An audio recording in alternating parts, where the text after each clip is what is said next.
हर हर महादेव, देवों के देव महादेव के चरण में प्रणाम करता हूँ। दुर्गा माँ के चरण में प्रणाम करता हूँ।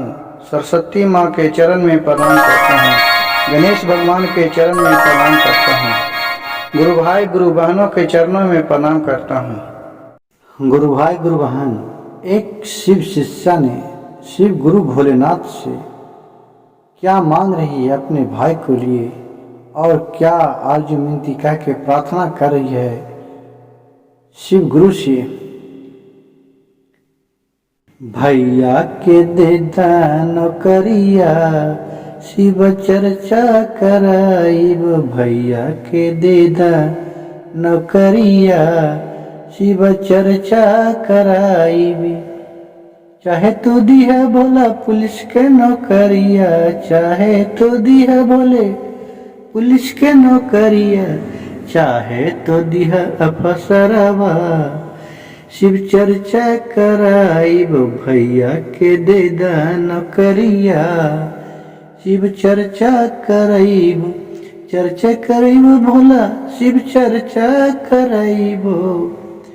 चाही बनैहा पुलिस दरोगवा, चाही बना दिया एसपिया, चाही बनैहा पुलिस दरोगवा, चाहे बना दिया एसपिया।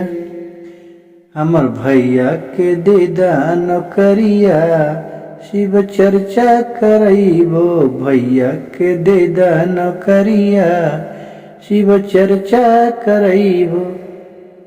सैया के दे नौकरिया शिव चर्चा कराइब, सैया के दे नौकरिया शिव चर्चा कराइब।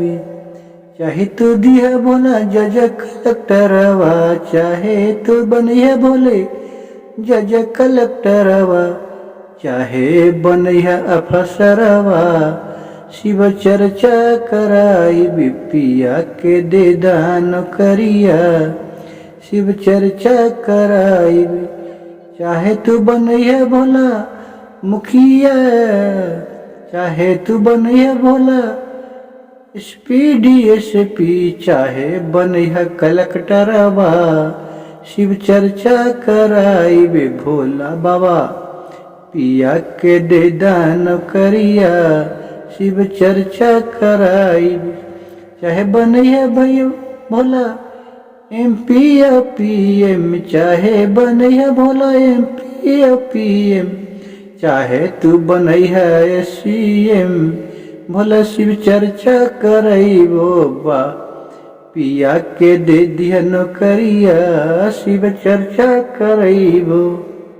मेरा वीडियो अच्छा लगे तो कृपया मेरे चैनल को एक लाइक, सब्सक्राइब और शेयर जरूर कर दीजिएगा और कमेंट में हर हर महादेव जरूर लिखिएगा।